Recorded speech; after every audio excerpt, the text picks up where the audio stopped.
A follow-up to that is when we talk about releasing and the gifts and callings to be saluted, a lot of trust is involved in risking how to release. Yes.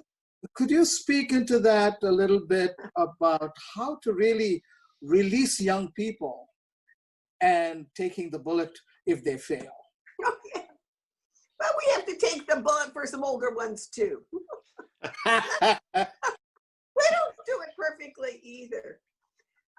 This one, I think, at least for me, there is within my very calling to be a YWAMer, to be with Youth with the Mission. I have the privilege every quarter of going onto our campus and seeing several hundred young DTS students. And I think I can say to you, Sam, without fail, when I'm driving up there, I say to the Lord, this is one of the greatest honors I could ever have. Thank you so much. I think these young people have come for us to teach them about you. And I have no idea who I'm speaking to.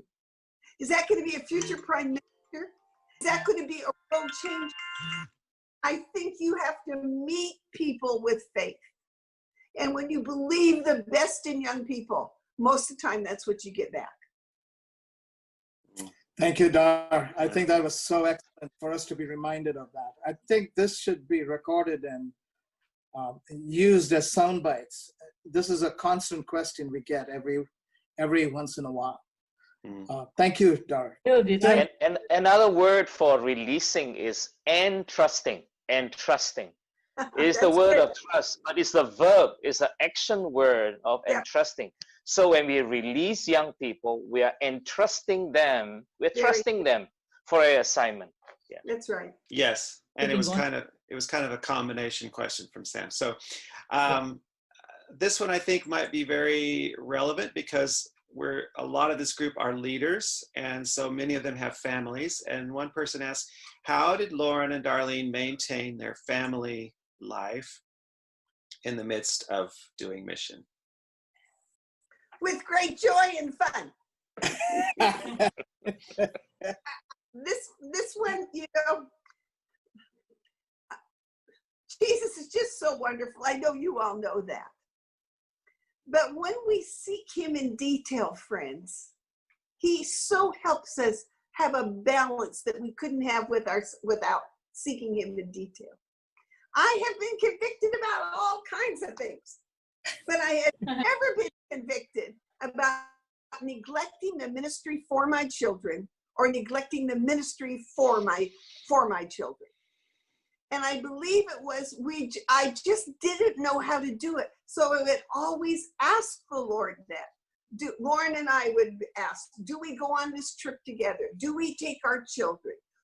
How are we to handle that? We never assumed that he was to take an invitation without us going with him, or we never assumed we were all supposed to do it or not do it. And I think that was very much a help. We love having our children be a part of the team. And I now have grandchildren.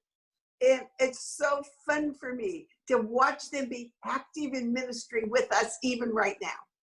And it's inclusion. It's not feeling like it's dad's ministry, but it's feeling like it's the rest of our ministry.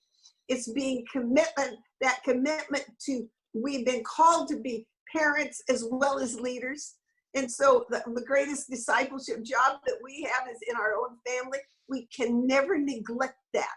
But I honestly know that God won't call us to do that. So it's us presuming we have to be so responsible for something else, that if we checked in with the Lord, he'd say, hey, you don't need to do that. Go home and help your family.